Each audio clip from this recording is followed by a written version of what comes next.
Let's go!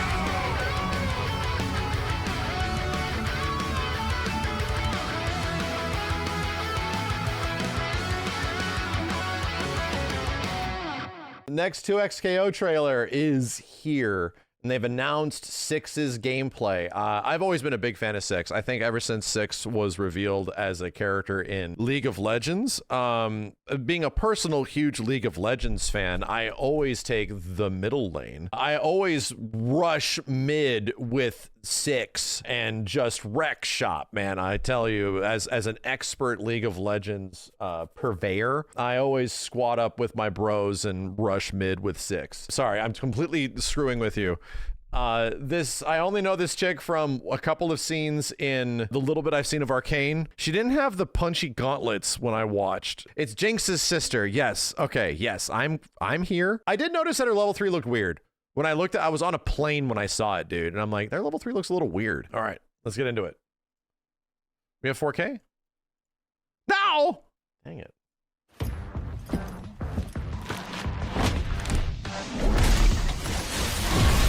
The design looks cool. Wow. That is a fast juke.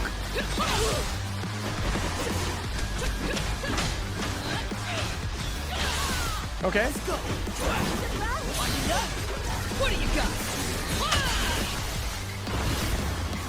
I'm not done with you. She has bionic arm. Yeah, okay.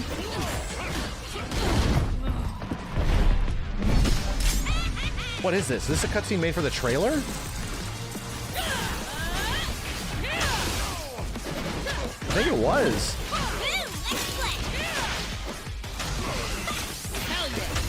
Wow.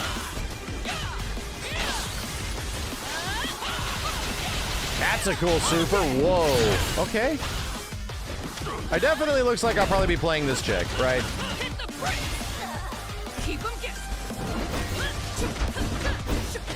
Oh, she has a command grab special?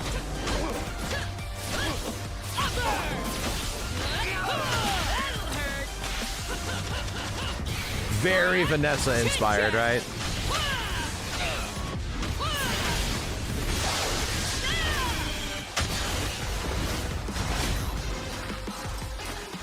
Yeah. I'd hate to fight me too. All right. Looks good. I think she looks good. Punch chick. It feels very safe though, right? It does feel relatively safe, you know? I just think like outside of the being critical of her level 3, her as an included character, was there an Arcane season 2? Did Arcane have a like complete show that came out and then time had passed and then there was like 2XKO is obviously Arcane inspired, which was right around that time frame, and then time passed and that was in Arcane season 2, and then this 2XKO still isn't out. That's wild. But granted, it's actually been about 4 years, so I guess that makes sense, you know? I want to learn more about her game plan because she feels like a relatively straightforward boxer brawler archetype character. She feels relatively straightforward. You know, I want to know if she has like bullets that go into these things and you have to reload the bullets to do some crazy thing, or is she just pretty much, she sways? That's her game plan. Do the gloves get powered up or some shit? That move looks cool.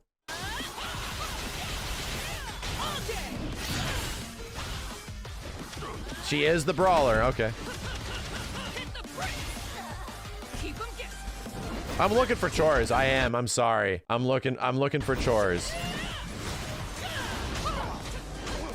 Yeah, does she have electrics? Yeah, does she have like just timing on some of her attacks, you know? Can they be charged or powered up or something like that?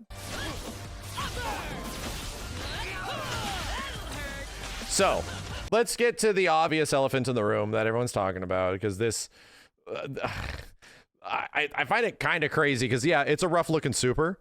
I get you, but it's also like not the end of the world.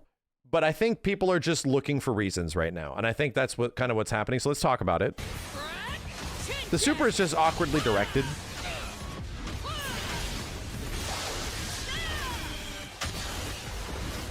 We don't see the impacts. Like, we never see her actually hitting anything. So it's very odd. It's not a bad super, but it's just not shot from the right perspective. And somebody sent me this example of the way it could be handled like a bit better. Miguel in Tekken 7. Parece que estás a punto de perder.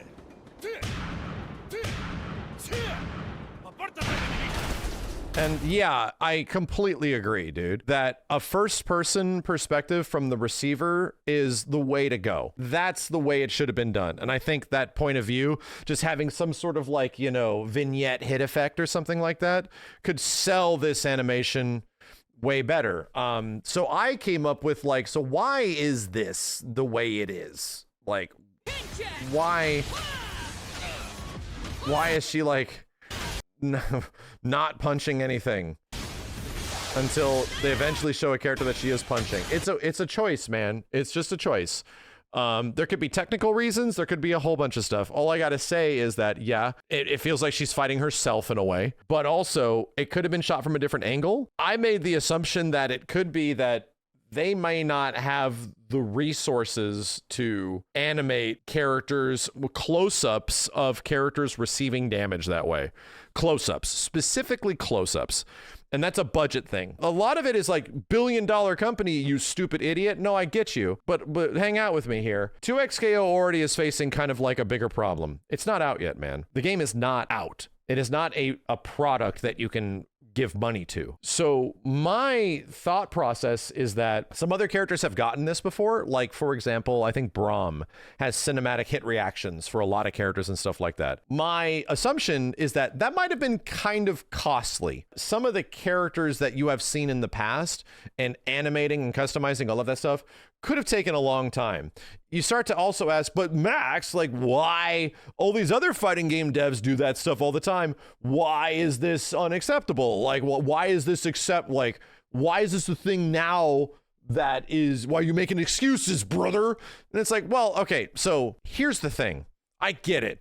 Multi-billion-dollar corpos, okay? Literally League of Legends. I have met and I've seen the dev team behind this game. It is not a multi-billion-dollar game, all right? It's not. It's made by a whole bunch of passionate people that got bought out, like, I would say 5-6 years ago, to turn that into a League of Legends fighting game. They have eventually filled out their development team with people that are trying to figure out how to make a fighting game with some experience and some newcomers and all that kind of stuff, right? 7+, well, 7+ is not what 2XKO was.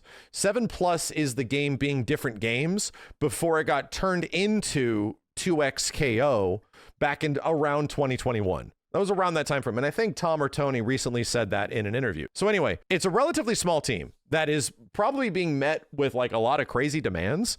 And right now it just feels like maybe doing hit reaction cinematic supers is probably not a thing that they can afford. What I would love to tell you is that you can just throw money at things and get results. That's not exactly the answer with creativity or with creative projects. If you were like, hey, so this dev team figured out how to make a whole ass fighting game, like, and make it look pretty good, you know, look pretty goddamn good, all things considered, that it's like their first fighting game that they're creating. If you were to ask somebody, hey, so just go pull in some animators, you dipshit, just go pull in like a squad to make the supers look better and make it happen. Well, so we got to get this game out in 2025, right? So even if they threw like $4 or $5 million in this direction just to hire people, what do those people have to get? What do those people have to learn? Well, they have to learn how the game works.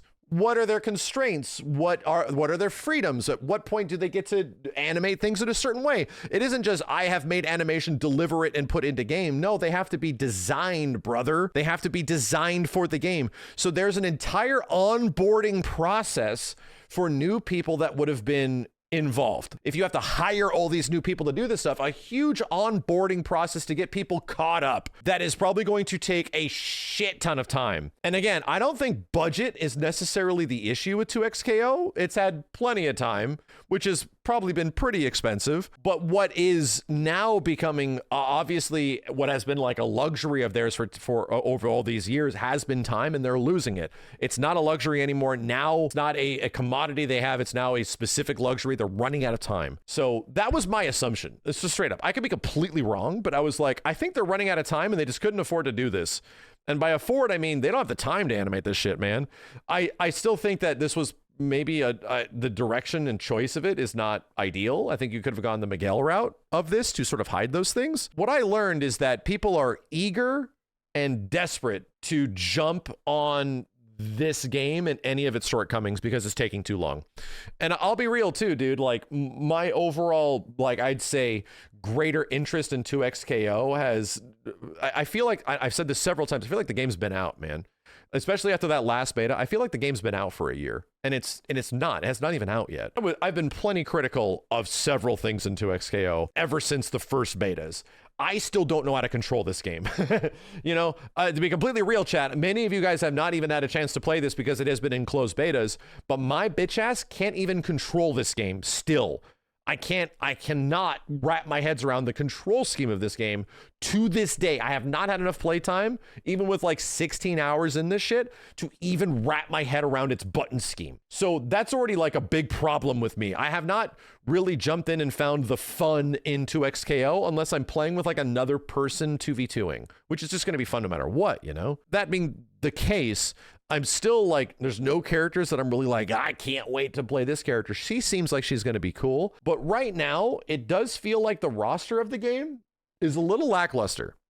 For the choice of the first 10 characters, obviously there's a whole bunch of arcane inspiration. And for being like a tag fighter, it feels relatively safe. It reminds me a lot of like DNF Duel, where a lot of like the character choices in the game are relatively safe in kind of what they're going for, and the kind of characters that are in the game, they're all sort of like similar and not really that crazy. You know what I mean? I think there's plenty of things. They're still figuring out the identity of the game. I don't know. I would imagine we're about to watch a blog where a whole bunch of stuff has changed.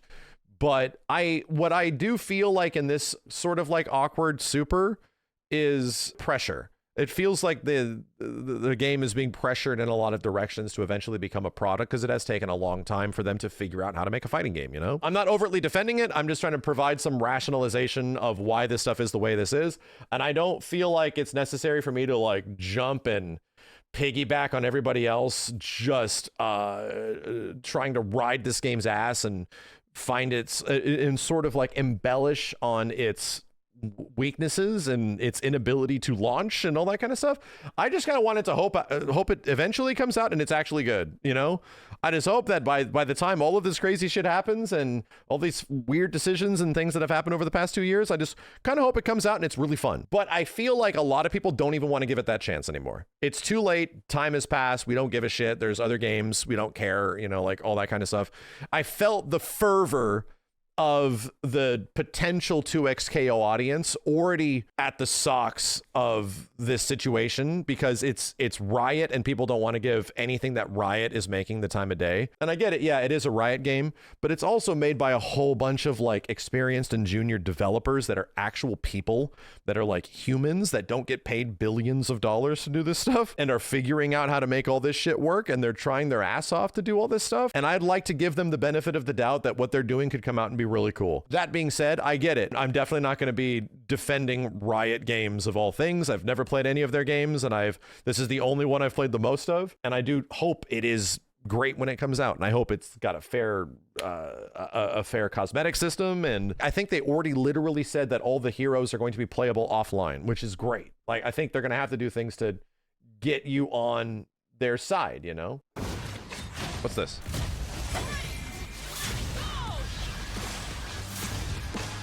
Damn, this is a good looking video. Shit. I think I fixed some of the anti-aliasing issues of the game too.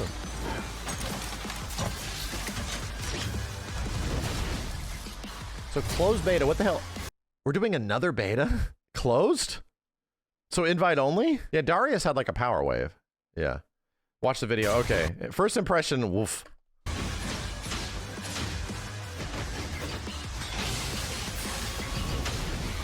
Hey everyone, Tom here. It's been a minute, right? Look, we know you've been waiting, and we're finally ready to take the next big step for 2XKO. Our closed beta starts September 9th globally. Closed beta marks the start of us rolling out this game for everyone. Our goal is to keep the game up, online, and available from here on out. Oh, shit. During closed beta, we'll be deploying and tuning our backend systems, so things may start out a little bumpy at first, but we'll be learning and improving as we go. In the spirit of getting this game out to you as soon as possible, we're starting on PC first. Console players, don't worry, we support cross-platform progression. That means if you want to start on PC, you can switch over to your console of choice later and not lose any of your progress. We'll be inviting new players both at the start of the beta and gradually over time. So if you're interested, you can always sign up on our website. And if you played in Alpha Lab 1 or 2, you're already in there. And of course, you know closed beta will include our newest champion, Vi. For now, if you want to see more of her, you can check out her new champion trailer, and she'll be available for play on our booth at EVO. Thank you all so much for your patience and support. I know it's been a journey, but we're all incredibly excited to get this game into your hands. If you're headed to EVO, we'll see you there. And for everyone else, I'm looking forward to seeing you online this September. It's a soft launch. Yeah.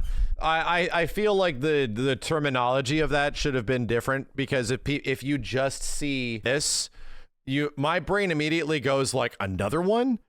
Like I'm not reminding myself that they were alphas before. Yeah, sure they were, but to stupid humans like myself, I think of something that is going to, like a closed beta or an alpha, as a thing that's eventually going to go away. If it's called a soft launch closed beta, then that means that it's staying up, bro. That means that it remains up, right? So to me, it's like my dumb brain sees a beta and I go, oh, that means that it's going to be available for a week again and it's gone, you know? Oh, God damn it. So anyway, that's good. This is actually wonderful. This is great news for the game.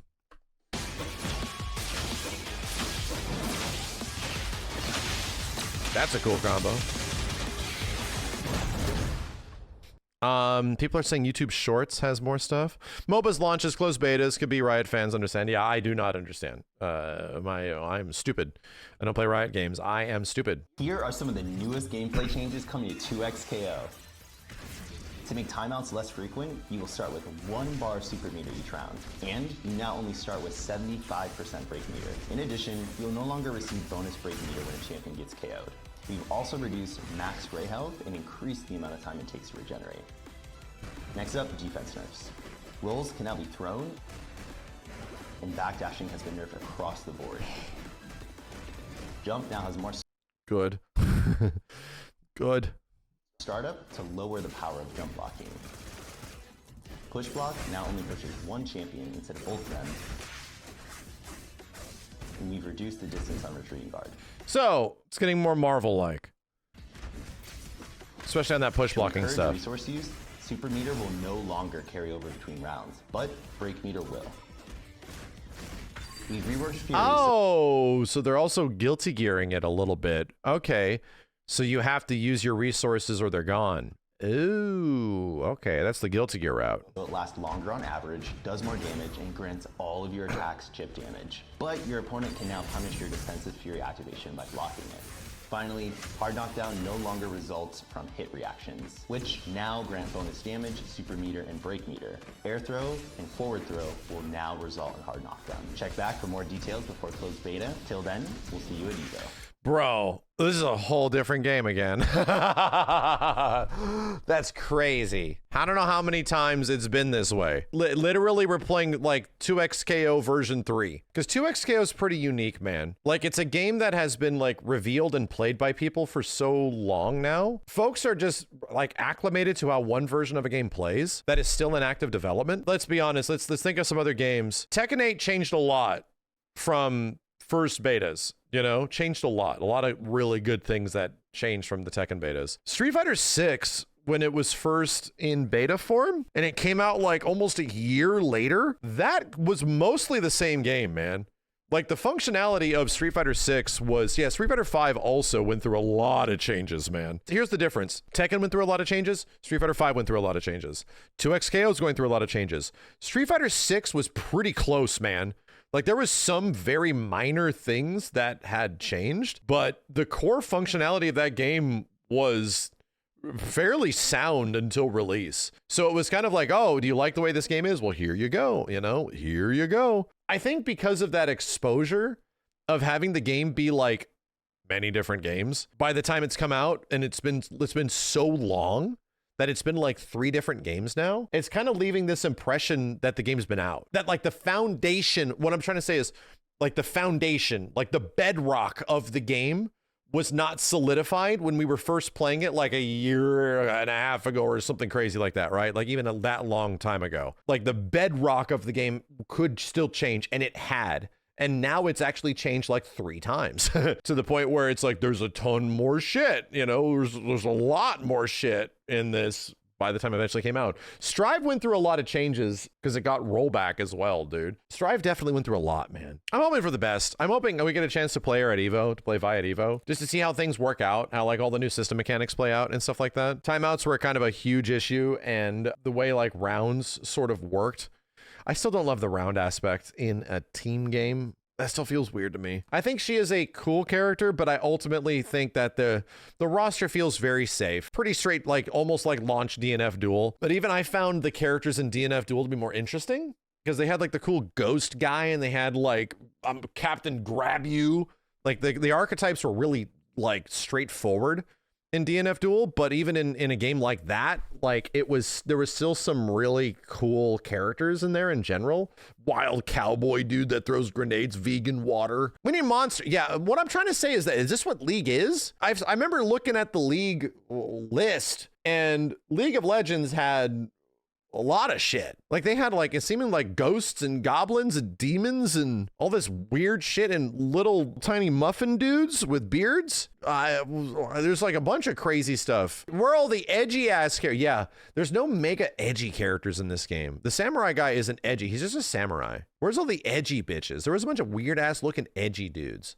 And they're all gone. They're not here. It feels Arcane inspired. And I haven't seen anything in Arcane Season 2. I've seen a bit of Season 1. It feels like it's obviously leaning into the Arcanisms. What's a Z? You mean for Power Rangers?